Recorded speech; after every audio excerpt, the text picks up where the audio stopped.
from page 27 of the big book of Alcoholics Anonymous. So if you go to page 27, Paul. Yeah, hold on. Okay. Okay.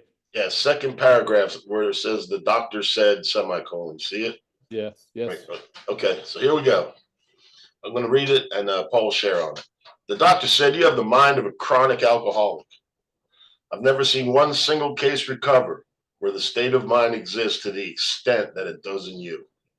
Our friend felt as though the gates of hell closed on him with a clang. He said to the doctor, is there no exception? Yes, replied the doctor, there is. Exceptions to cases such as yours have been occurring since early times. Here and there, once in a while, alcoholics have had what are called vital spiritual experiences. To me, these occurrences are phenomena. They appear to be in the nature of huge emotional displacements and rearrangements. Ideas, emotions, and attitudes, which were once the guiding forces of our lives, of these men, are suddenly cast to one side, and a completely new set of conceptions and motives begin to dominate them. In fact, I've been trying to produce some such emotional rearrangement within you. With many individuals, the methods which I employed are successful, but I have never been successful with an alcoholic of your description. Upon hearing this, our friend was somewhat relieved, for he reflected that after all, he was a good church member. And this hope was, however, was destroyed by the doctor telling him that while his religious convictions were very good, in his case, they did not spell the necessary vital spiritual experience. I'm going to turn it over to you, Paul, unless you want me to read a little bit more. Oh, no, that's all right, I guess. Thank you. So the doctor said you have the mind of a chronic alcoholic. I would look at that as the mind has made you a chronic alcoholic. You don't have the mind. The mind made you, yes? That's where the problem resides. The problem resides in the mind. It doesn't reside in you. Yeah. That's the great solution, is that this is why you can hear that you're completely hopeless and you're completely fucked, and it's like a hallelujah, because ultimately you're not that which is completely fucked. Yeah. In a way. So there's a great, this is why we come every week. It's just to put this idea out and see if it works for you. This idea that that which has defeated you is foreign to you. Yeah. I don't care if it's true or not, it's worked. Yeah. It worked with me. When I think it was really profoundly around the 7th year of sobriety, but I was getting clues about stuff. Like I got clues in the beginning of going to AA, where I went for a few months and listened to people share their feelings, their thoughts, and their behavior. And I was physically sober, so that gave me a great advantage. I could actually hear something. And I heard, I came to two conclusions. Either how did they get my thoughts, or they're not my thoughts. Yeah. And this was a giant revelation, because once I started to call some of the thoughts that were moving through the head alcoholic thoughts, I had some distance. I had never been, that gift hadn't been given to me. I had distance from the thoughts by just seeing them as alcoholic thoughts. Yeah. It was incredible. It was like as if I had like 12 layers of saran wrap. I couldn't see the saran wrap. I could still see through it, but quite vaguely. And I had no idea I was sort of like in a mummified state of terminal uniqueness, like a cocoon. And then just staying sober and going to meetings and learning about what has defeated us. That saran wrap, some of the wrappings got lifted, and then more was revealed. And it started as, these are alcoholic thoughts, so they're not mine. And I got a whole different relationship with thoughts when they weren't mine. And then that idea spread to all the other thoughts eventually. Yeah. And I realized the biggest thought of all is that I'm the thinker of the thoughts. I had no fucking idea of that. I just assumed all this was just the way it was, but it's manufactured, literally. Yeah. And the keystone, like it says in AA, the archway or the keystone, but really the keystone, I feel, is that we're aware. Yeah. I think awareness is the keystone in a sense. Yeah. Because without knowing it, tons of shit happens to us. And I feel like tons of shit won't happen the way it does if we're knowing it. Yeah. If you have an understanding of what has defeated you, it may bring about the possibility of being free from it, especially if you see it as foreign to you. Yeah. Yeah. So the thoughts, then the emphasis was on the thinker, which was really the key. Yeah. Because the thinker was a thought that was different than all the other thoughts because it said it's the thinker of all the other thoughts. it's and if you found out if you're the same thinker of all the different thoughts, the difference of the thoughts don't mean that much. Yeah. I mean, you can take a good thought and make it bad. Shit like that. It was crazy. And so I just kept coming back. And first I was sitting in the back of the room, like most of us start. And then some person told me, and I was open to suggestion. They said, you should sit in the front and pay attention to the speaker. You know what I mean? So I started sitting in the front, and they said, hey, man, I think you should share every once in a while so you let these people get to know you. And then get a commitment at one of these meetings and just show up. And all these things started happening. And it was like the spy that came out of the cold. It was like I came out just gradually, and the problem was revealed. Yeah. And it's not me, and it's not you.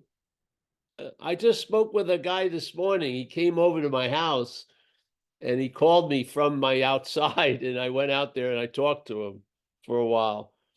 And we were talking about, it seems like a lot of us find it very easy to give credit to something that's doing for us what we couldn't do for ourselves. Yeah. It becomes like another cornerstone of our program. The admittance that the observing of step 2, that something is keeping you sober when you couldn't. Yeah, all these things. And then you start living a life at least a little of gratitude, and you honor that power for saving you and leading you in a different direction. But what about the lower power that did through us shit we would never have done by ourselves? What about rendering unto Caesar, that Caesar, what's Caesar's? Yeah. I don't understand how, where I do understand, I humbly believe I do understand, because the parasite has a veil over us. Yeah. And when it's doing shit through us, we call everything it does through us ours, us. But when the higher power is doing something through us, it's obvious it's of the higher power. When the lower power is doing something through us, we call it us. You don't see that as a huge discrepancy? Two things are moving through, the lower power and the higher power. We recognize the higher power's works, yeah, faith without works and all this, and we give credit where credit's due, but we don't give blame where blame is due. Something else was coming through us, but we're pinned to being the responsible for everything that we ever did while loaded. Well, we may be responsible, but really we are truly just accountable. Yeah. The car did not decide to go to the bank and rob the bank. It was at the scene of the crime, but it wasn't the mastermind of the crime. Yeah. Something has defeated us, and it's foreign to us. If you believe the higher power is foreign to us, it's much more easier to believe the lower power is foreign to you, because the lower power has been quite nasty and hasn't treated us well at all. Yeah. To still have an arm length distance between you and the higher power, is an insane idea when you're in an embrace with the lower power. Yeah. You're in a fucking unloving embrace with the lower power. This is one of the greatest, it's not a mystery, but it's one of the greatest phenomena in recovery to me, where people have right there immediately, the first day, they can be grateful for something doing for them what they can't do for themselves. But after 30 years, they're still not recognizing something came through them and did what they would never have done by themselves. Yeah. So obviously, that foreign agent has a veiling or a masking quality. Yeah. It puts us to sleep so it can be awake in our lives. It doesn't work if we're awake. Yeah.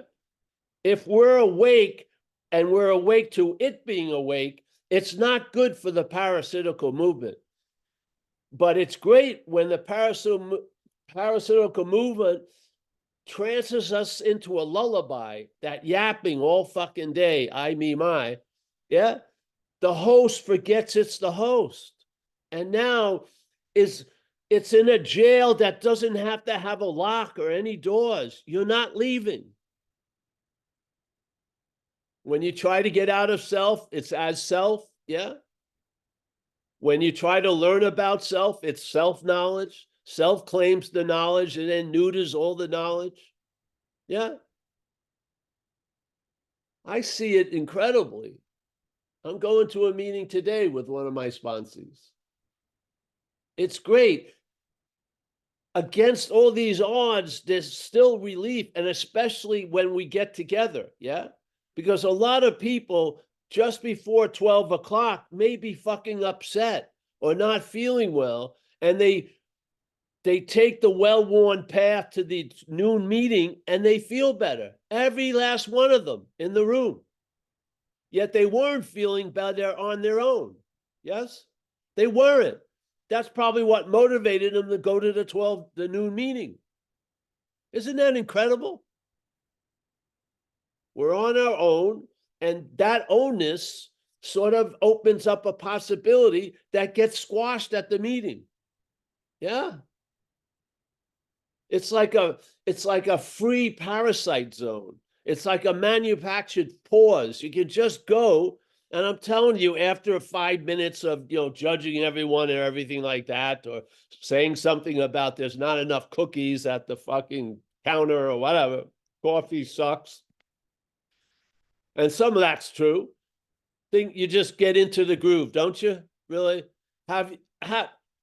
What is the batting average of you going to a meeting and feeling worse when you left? Not that that hasn't happened much in my experience. Yeah. In 36 years. It hasn't. It has not. Yeah. I usually feel just cooler, just chilled. Yes. It's nice to be used. You're used while you're there. Yes. Isn't it? It is. If you're a tool, it's nice to be used. And what does the word employer mean? It means to use. We have a new employer, so it's using us different than the old employer. And it's just great in a lot of ways. So on our own, the day's going to look bad. You know what I mean? It's 10:30. You've got it all planned. 11:30 looks pretty fucked. So you decide to go to the meeting because you're in the habit of being sober. And then you sit there, and then the day gets regrouped, and it can go great after that. Yes? Isn't that amazing? It's amazing, truly. People do that and they go to the gym. Yeah. And then the gym, they go for a month or two and they forget. Some of us have been going to this gym for 36 years. It's great. Can you imagine? When I don't know what to do, I admit that. Instead of when I was out there using, I didn't know what to do and I fucking did something. Yeah. Which usually got me into a jackpotted into a consequence I was unhappy about. So this is there's so many, probably, I don't know, I don't listen that much. There must be tons of great circuit speakers and everything. Yeah. But I humbly did not feel this idea was presented. Yeah. Or at least not repeated enough. And it would be swallowed into, oh, that sounds like the same thing. This is a fundamental recognition that what has defeated us is foreign to us. Yeah. And to me, that's great news if you're not that. So now you realize there is a solution to it, and it's not for it. The solution of recovery is not for self, it's from self. Yes? It's from self. It's a moving away, not re-engaging. This is not about rehabbing self. It isn't, even though that will happen. That's not the target. It's to see what you are and see what you're not. Yeah. Because what we're listening to is all about what we're not. It is. So, this K. Paul station is brought to you by self. It's the unclear channel. Yeah, that's it.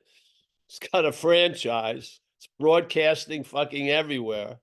And the weirdest thing is everyone who listens to it sounds like it's you feel like you're the radio. You're the unique. This is my station, K. Paul. It's insane. If you listen to K. Bill and K. Ed, it sounds very similar to K. Paul. It is. When active alcoholism is playing, broadcasting. It's almost, you can't see the difference really, except for maybe some products are sold on K-Pill that aren't sold on K-Paul, right? Different things. But it would be you'd see a couple of differences, but basically the pattern would be the same broadcast. Yeah. Yeah. They're fucking with me. There's going on. I'm right, even though I'm super alone, I'm still right. And there you go. Let's have a drink. So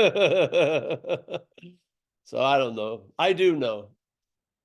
There is a solution. I know that. Yeah. The solution is not targeted to you. The you is infected with the foreign adversary. Yeah. The message is to spirit, so that spirit can look at the mental and physical instead of trying to look at the spirit from the mental and physical. We're going to look at the mental and physical from spirit. Yeah. Awareness. And then see what happens. I bet you're going to get different input, different information from the same information, a different conclusion. Yeah. Yeah. So it's, a wonderful, wonderful journey. And it starts with, I'm fucked. It's amazing. Yeah. Who would have thought that would be the fear of a conclusion of a journey. Oh, I'm going to be fucked. But the beginning of our journey is I'm fucked. Yeah, that's it. Great. Fantastic. Now we got something to work with.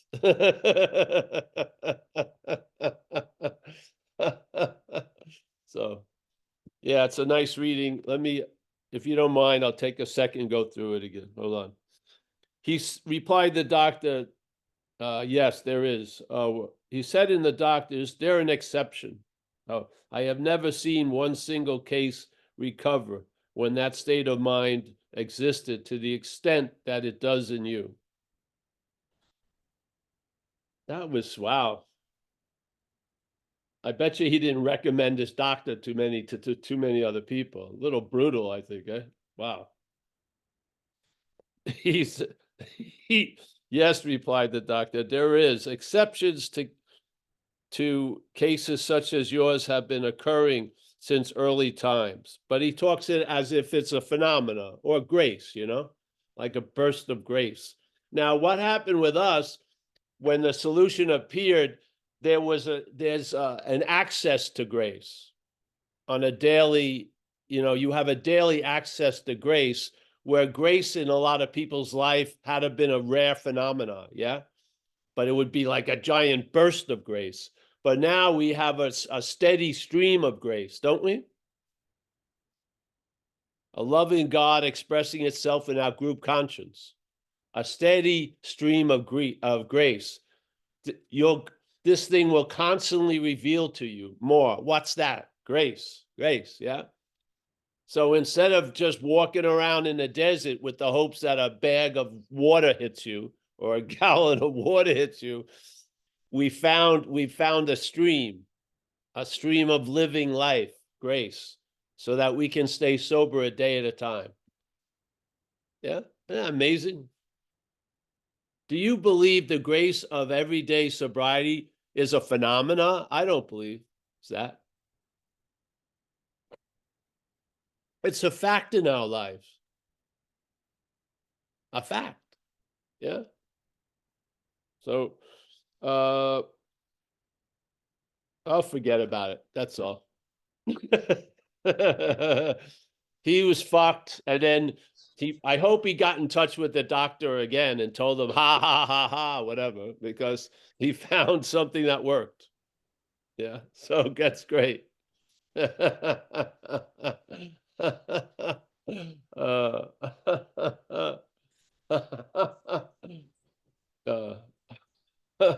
remember I got run over by the car. I was really fucked physically and everything. And the doctors would tell me terrible things about my future. They really would. Thank God I didn't take them as the ultimate authority. Literally, I wouldn't have wanted to get up after they talked to me for a few minutes. You're never going to walk again. You're going to this or do that. It wasn't looking like a bright future. Yeah, but thank God I had a reservation in me that I did not see them as the ultimate authority. I felt there was a greater power available, and let's just see what happens. Yeah. I was able to go back surfing or boogie boarding, doing tons of shit. Yeah, that they said was never going to happen. So, yeah. Don't believe the head, even if it's talking through a doctor. Yeah. Yeah. The nurse were bigger authorities because they presented themselves with love. Yeah. Nurses were fucking angels when I was in the hospital. They were all of the all the softness was delivered by nurses. It's very powerful. The physical therapists, they really, I just cried for every time with them. I had a love for them that was unbelievable because, to have a frozen joint and then have it opened up and be able to walk and move again was just I was just crying all the time out of gratitude for what was happening. So, yeah, yeah. So, there is a solution. Do a simple inventory if you haven't, or if you have, and look at resentment as a manifestation of self in your life, and look at fear, hopefully as mostly mental anxiety, as manifestations of self in one's life, and realizing you were driven to step on other people's toes to get what you wanted, which is what we do as the sexual inventory. We look at how we harm people in the pursuit of what we wanted. Yeah. Looking at the sexual arena. Yeah. You can take an inventory and call you the doer of it all, but maybe you can do another one that will see it as manifestations of self and see which one fits better right now. Yeah. If it feels like a clearer recognition that resentment is a manifestation of self in one's life, then jump on that fucking bus and see where it takes you. Yeah. There's a huge difference in my resentment and my fear and my harms and harms. Yeah. My harms may never want to be corrected. Harms can be corrected. You can make amends. My harms become fucking secrets that you won't share with anyone for 30 fucking years and just get eroded from the inside out. Yeah. Fear is not fear. You know that. The instrument of fear gets strummed by mental activity. Yeah. It feels like fear, but there's no apparent threat. It's played by mental anxiety. And for that long guitar solo to go on, there must be great faith in the mental activity. Yeah. You must be really truly believing the thoughts are true and they're yours. Or there's no way in hell, if you thought you had an option, you'd be listening to those thoughts. There's no way in fucking hell. Yeah. So this is it. This is what we're sharing. It's not saying don't do an inventory. It's saying maybe do another inventory with a different emphasis. Yes. Instead of the emphasis on you and stopping there, use the emphasis on you to lead to an emphasis on something that's not you. And maybe by looking at your role in things, you will see self's role in things.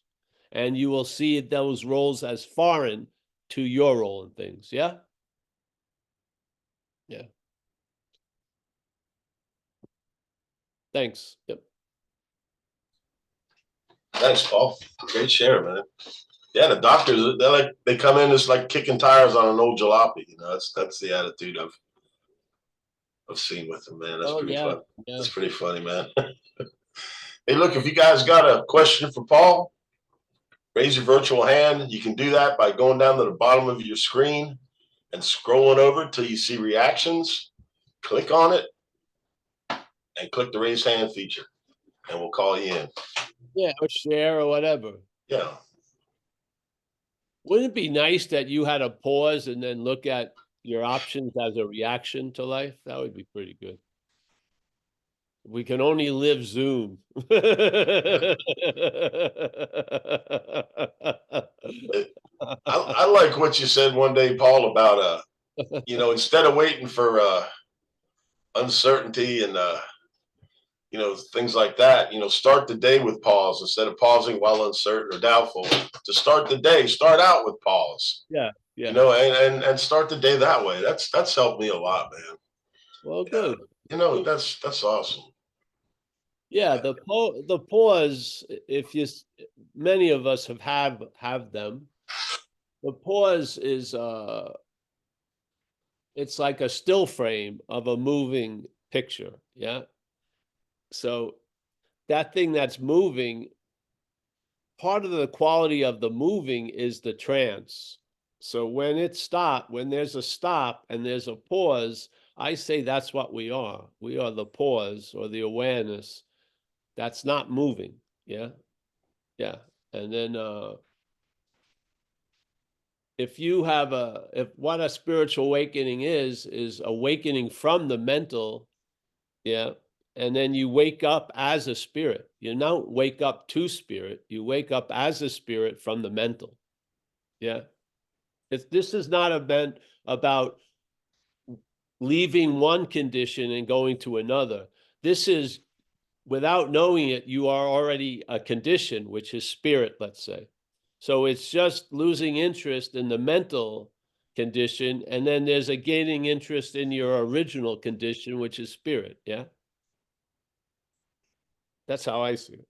So you don't have to look far. What you're looking for is always available right now at all times with no requirement necessary. It's your nature. Yeah. Your nature is not of a mental variety. That grew, didn't it? In the brain, through the brain. Your nature is not of a mental or physical origin. Yeah. It's appearing physically and expressing mentally, but it's of I would say an origin of what we call spirit. Yeah. And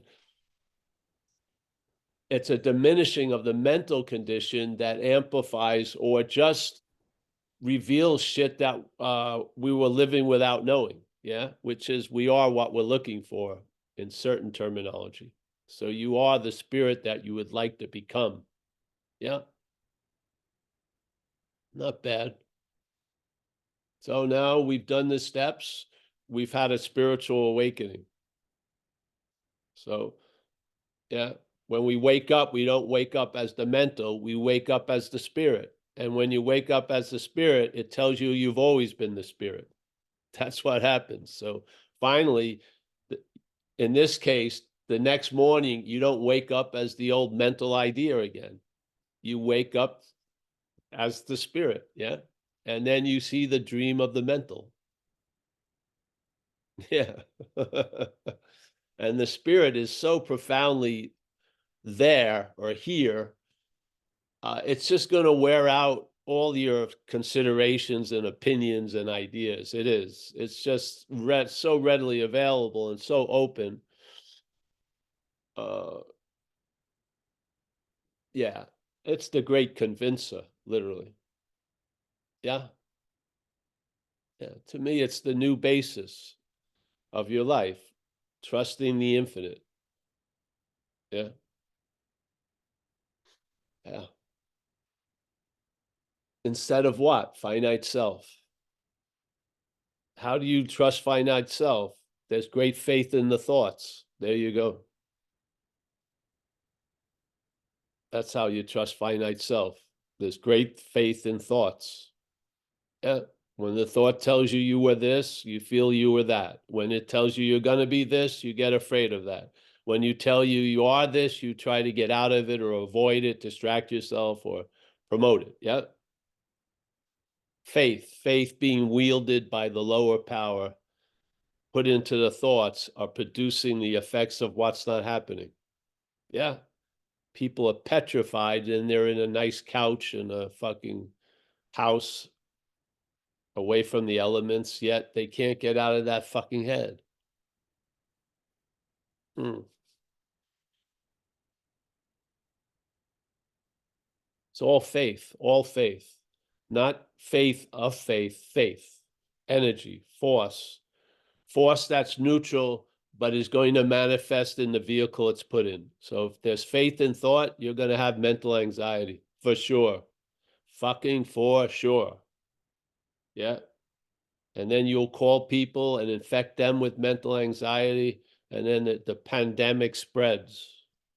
Yes. And everyone becomes completely concerned about what's not happening in the only moment which is happening.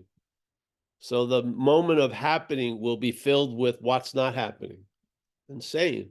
Eh? Yeah. Did I smell a lot of flowers when I was on coke? No. Did I appreciate the hummingbird? My heart felt like a hummingbird heart. I was rushing incredibly, but I didn't fucking pay any attention. I don't think I ever looked up except to see if there was cops on the third floor balcony or something. I swear to God, you'd rather put a blanket on the window than to have a vista. You like cellars and shit. Yeah. I mean, seriously, you became like a fucking nocturnal creature. Literally slept all day. Did it work out? Was it natural to you? No, it wasn't. Did you have a lot of fun on cocaine? I mean, was it really a lot of fun on cocaine? Most of the time, it was high anxiety. Yeah, it was. 7 or 10 days, you were getting off on like a hellish thing. It was weird. Yeah, it was fucking weird. And as the years progressed, there was less and less payoff and more cost. Yet when I try to break up, this was the power of this thing. I was, if you don't mind, this is a little life situation. I was with 3 people. We were shooting coke. Yep. Of course, there wasn't that much, so my girlfriend wasn't there because I always came first. So I would say I'll be back in a half hour, and I'd be back in like a day or two. So there we were, and we shot coke. Something was in something. So I introduced a foreign particle into the blood system. In about 10 minutes, I started going off, like super chilled and then super cold and hot.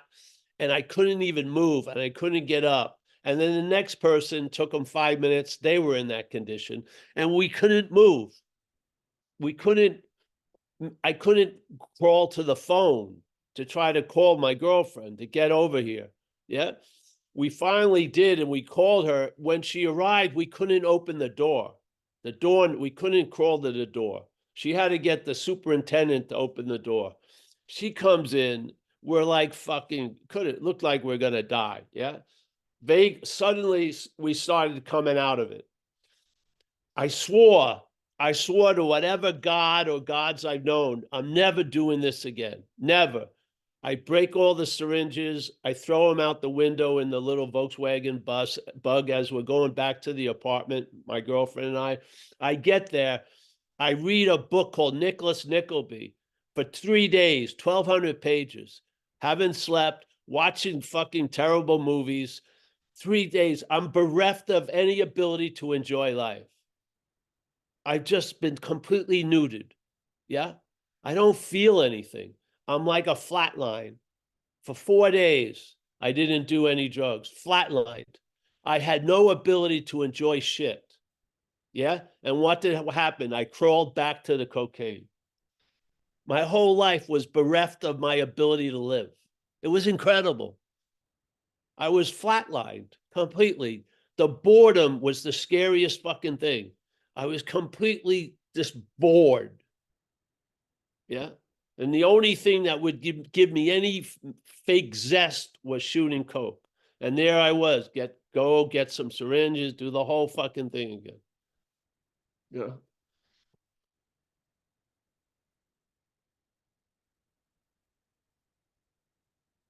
This thing doesn't want you to leave, and it probably doesn't want you to be dead. It likes to use you. Yeah. A lot of people I know, they wish they were dead. Yeah. Yeah. So we've been freed from this horrendous takeover. And I think the greatest prayer is enjoying recovery. Yeah. Enjoying the relief from the bondage of self is probably the greatest prayer there is, to enjoy it, to be a moment to moment event of some kind of appreciation, a deep one. I mean, I get caught up in the surface shit of bitching about this, or something like I just got a ticket in Berkeley with a hidden, parking on Tuesday, the fourth Tuesday of the month between 1:30 and 1:45. I just happened to be there then, come out, $70 ticket. Yeah. But the next day it's forgotten. Yeah, it's just fuck it, I'll pay him. I can pay it and shit like that. Yeah. Oh, yeah. You're just in a rush, like a current of gratitude. And to me, that's the underlying current of sobriety is gratitude. Just an appreciation of what you've been relieved of is just mind-boggling. Yeah. It really is. Mm. So happy to be here and happy to see everybody and open it up there, John. All right, Paul, I don't see any hands. Like I said, if you guys got a question or a share, anything hit home, use the raise hand feature.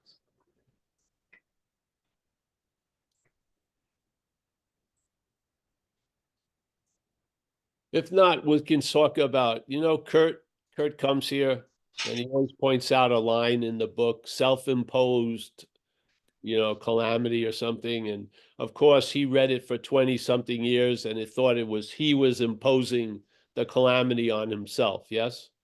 And then just with these meetings, he saw the word self meant something other than him. So something other than him was imposing conditions on him. That to me is a clear view. That to me is a clear view of what's going on. Yeah. When the word self is said, see it as something foreign. Yes. It's all over the book. And its emphasis is very important. So when it says self-centeredness, self-seeking, self-frightened, yes, those are all attributes of a life run on self. Yes. You have other attributes. Maybe they haven't been watered, they haven't been fed, but they're there. And another way of life will bring out those qualities, and it will mute the other qualities. Yes. It's the same. You're just like a big plot of soil. It matters who's planting the seeds and who's growing the shit. Yeah. Yeah. Oh, Lisa W. from New Hampshire has her hand up. All right, Lisa from New Hampshire. I'm in New Hampshire. I was in LA the other day. I just got back. So I wanted to ask Paul, like, I know I have been in a relationship with people who've had a cocaine addiction, and that, dry drunk, whatever you want to call it, where they're not using and they're just miserable. They can't, they don't want to live, they don't want to function. How long does it take to get the brain chemistry straightened out from that? Because they're going to meetings, they still feel miserable. I mean, not working the steps, which I can't make somebody do something, but I would think that would help. But it is a physical brain chemistry issue. How long does it take to really clear through that funk of just being horribly uncomfortable, sober with, going to meetings, but not really working the program? I don't know the mathematics of it, but I would emphasize service, commitment, and doing the steps will probably speed it up. But you may not gain back the zest of life that you had as a kid. There is some damage, definitely. You have to find it in a life of service and shit to feel like you're purposeful. Yeah. So therefore, it's not a suggestion. It's totally pragmatic. You have to gain interest in others to have that zest of living, because you've been, yeah, no damage is irreparable, but it leaves a mark. Yeah. So I felt pretty bereft of joy for a while. And a lot of people, their adrenals get shot, and the adrenal is what gives you a sense of the zest of living and everything. And addicts get their adrenals shot, and therefore they're bummed out unless they have the thing that makes them temporarily unbummed out. Yeah, that's the effect. So no matter how long it's going to take, it's the process they've got to go through, or they're going to go back to the inevitable, well-worn one. Yeah. So you just have to get over yourself a day at a time, do what we do. But I find getting commitments and doing service, and not just going to meetings, is going to speed up that process for sure. Yeah. I agree. Yeah. And they not interested in that piece of it. So they're probably just gonna go back out. But I mean, I just take care of me, and that's on them. Maybe they're not done yet. Sad to say, scary, but probably not done yet. Well, if that's the avenue they have to travel to get to the promised land, and it would be a disservice keeping them from their bottoms. Yeah. So I mean, the greatest teacher here is life itself. It'll just kick your ass. And then you wish you'd be dead and you're not. I mean, fuck. Can you imagine? At the end, to me, truly, I was living in front of 3 doors: institution, jails, and death. And it was like a roll of a dice, which one was going to be the dominant door that day: institution, jails, or death. I wasn't getting a multiplicity of door options. It was shrinking, shrinking, and shrinking. So, yeah. Ask for some grace, Have them pray like they used to pray when they didn't have enough money to get that quarter gram of Coke. Have them pray I with mean, that kind of feeling. I mean, Yeah. I can always suggest they pray, but honestly, I mean, the one prayer my ex would say is, God, just take me in my sleep. Because, I mean, it's kind of a prayer, but he'd be so miserable. And Yeah, you got to do, if you're that way, service is the key. Because yeah, when you're miserable, it's usually you're really there to be miserable. You yeah, got to exactly. send that you away by doing service, and you'll realize you're not as miserable as you thought, at least in those Exactly. moments of service. Yes. Yeah. And Yeah. that's where we're not together now, because he just is not interested in doing the work. So good luck to him, But yeah, I was just wondering, like, just white knuckling it like that, it's extremely painful and not very effective. Well, it can be, because hopefully the pain will convince you. Perhaps there's Yeah. a better way. Sometimes that's Maybe. how a lot of us arrive at the better way, is through pain and suffering. Yeah. True. Yeah. Well, I You just don't pray know. for him. Life's working on them. If they're still vertical, and here there's a Yeah. possibility, and life could be just putting them through what they need to be put through to get to the promised land. Who knows? Yeah. Just so powerless. I'm powerless over it. So is my Al-Anon stuff. But Yeah, but thank you. it's difficult if someone you care about on one level isn't caring about themselves. Yeah, it sucks. But hey, we've all had you know, someone who you started together being both sober, and then one of them goes out. It's a strange situation. It just is, yeah. I mean, because they're really different, and you're different to them when they're loaded, because you're not. So it's just yeah. We face life successfully. How's that? How are you going to find that out? Is by facing life. Yeah. Yeah. Listening to the head, its idea is just not to face life, because it's saying with such surety it's not going to be successful. You don't do anything. That's what happened with me. People would talk about living on the edge of, shooting dope, getting shot at, overdosing. But really, the edge to me was receiving unconditional love or going to a job interview. That's the scary shit in me. Getting loaded wasn't scary. So my idea of not failing in life was not trying fucking anything. Yeah. And Right. then And not and I think it's about instant gratification too. It's like it's slow and hard work to go to meetings and work the steps and get, sponsor and do service and sponsees, and I'm doing all that. And I'm still like, I don't feel like going to work either, but I'm just going because I gotta eat. So great, great. doing what I need to do, working the steps, doing my amends, and then letting other people, like you said, have their path. It may not be pretty, but I'm not going down with that person. Yeah. I can't. I got to take care of myself. See, that's great. See, I had that, of course, instant gratification. And then when I was introduced to AA, they said this is a process, and there's beginning, middles, and ends of processes. And in my head, I said, fuck that. I don't want anything to do with the middle or the end, and therefore I'm not going to begin anything. And I just listened to suggestions, and I ended up realizing I like the middle of the process. I lost interest in getting an end. I was just staying sober. Yeah, no culminating day, no graduation. It was great. It took a little while, but you would think the change would have killed me, but it didn't.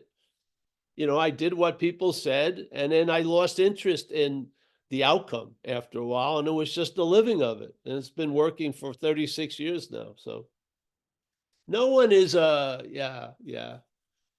They just what's needed is to lose interest in their dilemma, and they can't do that. Yeah. Cocaine is like having sex with yourself.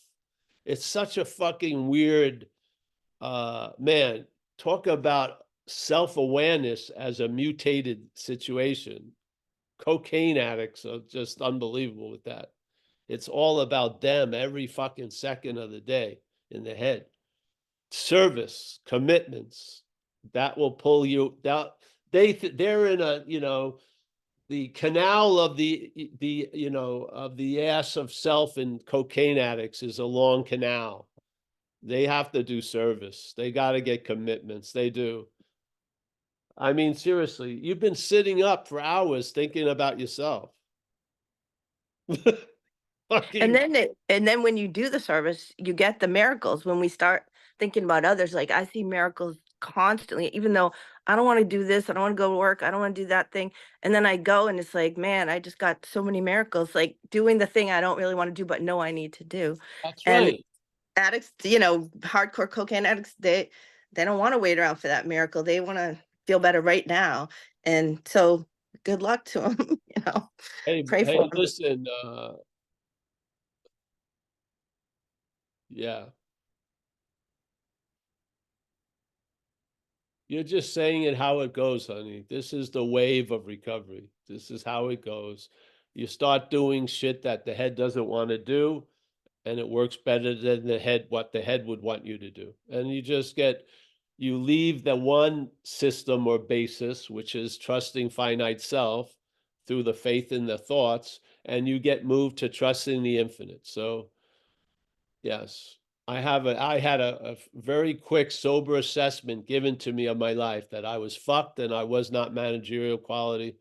And that was the burst of grace. And I was introduced to AA that night, and it's extended that miracle for 36 years. Yeah. I went through all I don't want this, I don't want that, blah, blah, blah, blah, blah. And somehow the force just broke me through those simple, seeming, solid barricades or obstacles. And I've been able to get into a habit of being sober. Yeah. And I would match my cocaine addiction to any cocaine addict, tell you the truth. The only difference is maybe they had more money than I did. Yeah, but the Not love. for long, though. They don't have it for Right. long. That's right. But the love or the weird fucking bad mojo trance, I was, completely, I thought shooting coke was a religion. I thought it was a spiritual endeavor. I was trying to transcend the mortal coil through shooting cocaine. I swear. I had a fervent belief that's what I was doing. Now, the police didn't share that view. So it was, and my parties were always interrupted. All right. The Well, nerve of those police. Yeah. I got to get going because I got to go to this meeting, and I like to be there on time. So, hey, anyone who's running the show is John, Florida. Hey, Yeah, there is one more hand, Paul. It's up to you. yeah, Annette. come on in, Annette. And let's try to keep it short possible. I'll try to keep it short.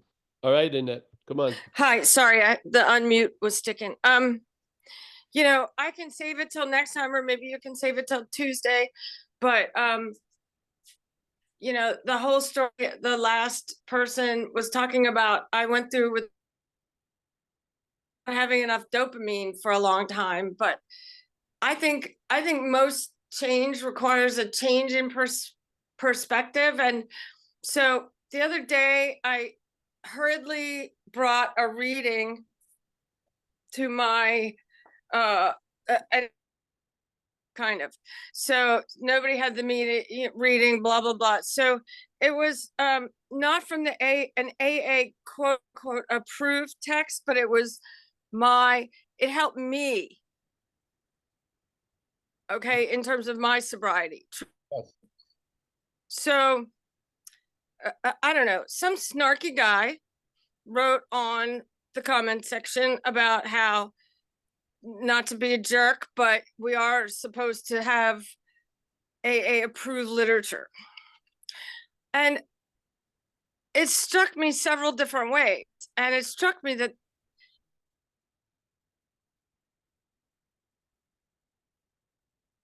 Wow, it struck you silent. Oh, there it goes. What? I just said it struck you silent. You went off. Couldn't hear you. Oh, sorry. But there's no way I didn't respond to it. In the comment section, I just didn't want to acknowledge his, I don't know what to call that, ego manifestation of concrete thinking. But I was hoping to try to figure out something to say to people who say, this isn't recovery literature. And I'm like, well, it is to me. Well, and that's what's important. honey, if you're going to read it, before you read it, you say this isn't AA approved literature. I did. And I was trying to help out the speaker who didn't have a reading and blah, blah, blah. And I'd been waiting to share that with the group for a long time. And I was like, WTF, man. Whatever. Yeah, whatever. This happens. So, but this is why early on, this is not an AA meeting, because People would Right. come late when I was doing live things, and then they would come to me and go, this isn't an AA meeting. I said, well, if you were here on time, you would have heard the announcement. It's not an AA meeting. So that's why we do that. See, because I learned. Yes, you learned. Right. So this, you can go to the meeting of the group and see if they want it so strict that they only want whatever approved. And then if that's the case, then share your own things at other meetings. You know what I mean?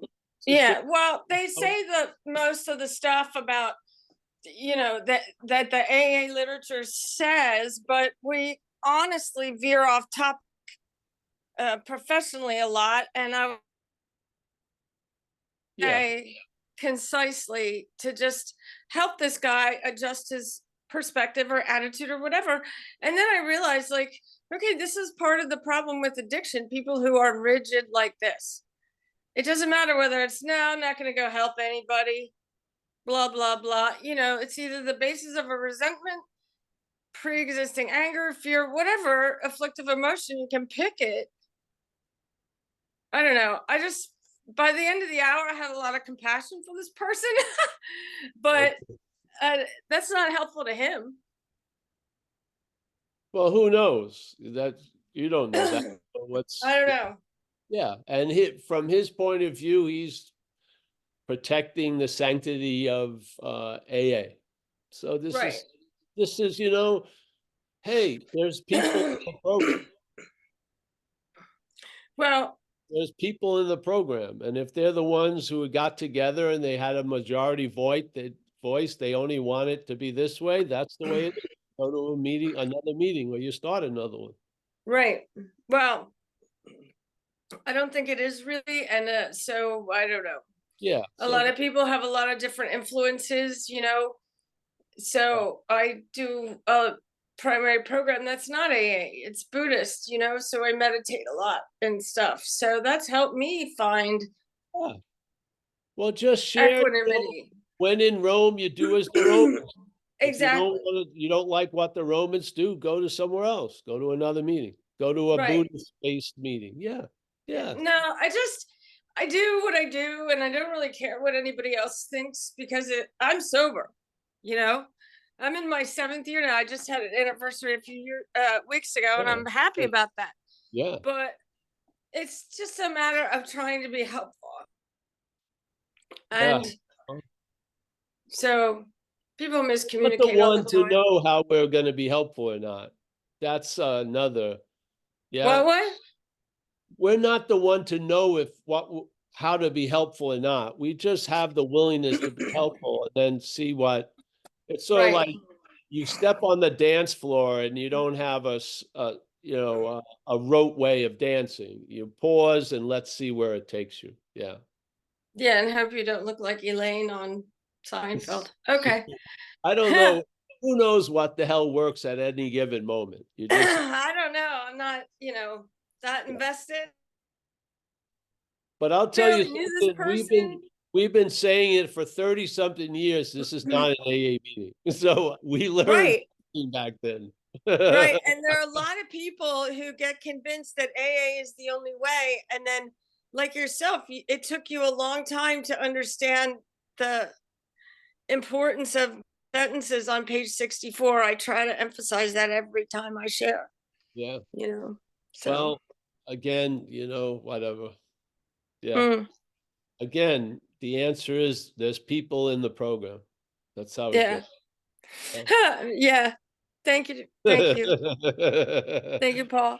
This is why, some great plans for utopia, and on paper it looks great, but when you add humans, there you go. Right. Right. It's just the way it goes. Yeah. Yeah. All right. Thank you. All right. So I'm going to finish saying goodbye. Thank you, honey. Yeah. Axel, as always, Bill Churchman, Mickey, Terry and Camarillo, Saraswati, Jay, Joseph C., Roman Mueller, Oliver in Germany, Mia on her iPhone 10 something, Lynn, phone number, Jules on vocals, a great thing. Amy, Miss Volkman, Fletch, Dhruv Devula, Sean in Minnesota, Lisa, and she was just in LA, but now back in New Hampshire. Yes. And I used to live in Washington, New Hampshire. Yeah, very cool. All right, let's see. I think that's it. Thank you. Hey. Wow, thank you. Yeah.